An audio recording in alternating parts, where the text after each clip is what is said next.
Now, I'm going to share with you something I've never shared in a conference. It's a personal testimony. And it might cause many of you to be very disappointed in me, and even not even hear anything I have to say. So be it. I preached in a lot of places once. As a young man in the ministry, I was privileged of being around a lot of very, very old and very, very godly men. And they would talk to me. Now, these were men of God.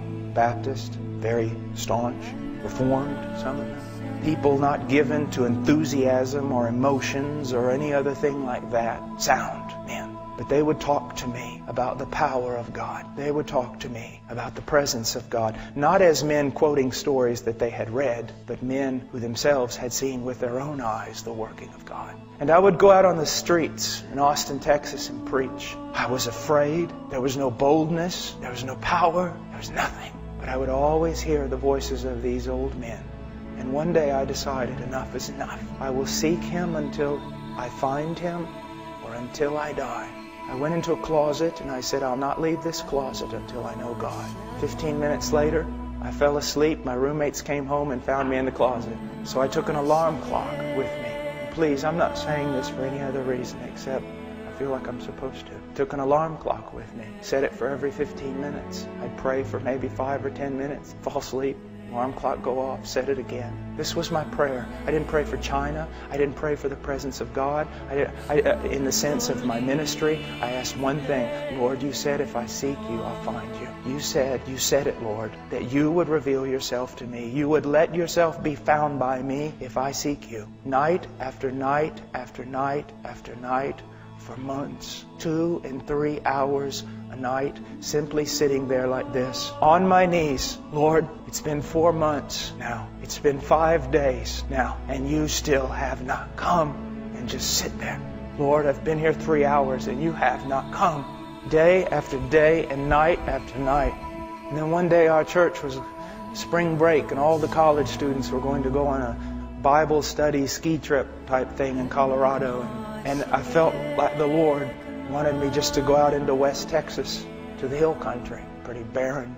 And I walked on top of those hills for 3 days like a wild man. If you would have seen me, you would have thrown me in an asylum. I was picking up rocks and I was throwing them, literally, physically throwing them at the sky. I was screaming. I was saying, God, I must know you. You must come. You must. I can't live like this anymore. I can't live just reading books. I can't live just reading about revivals and about people who knew somebody who knew somebody who knew somebody who knew you. And nothing happened. I went home and another several weeks passed. And one night He came. I just said, oh, Father, I can't. Please come. And He came. I was thrown down on the ground. I don't know how long in a fetal position, covering my head, thinking, God's come to kill me. The presence of God, in a way that in 1 second, more of my sin and my need and His glory and power was revealed. And then all of a sudden, every bit of fear was taken away. And I was filled with such joy. And my mouth shot open. Now don't be afraid. Verse after verse from Psalms and from everywhere else. Passages I had read just started coming forth. Praises unto Him, the Word of God. Such joy. And I can tell you, it has been 20 years. The presence of Christ is more real to me in this room than any one of you.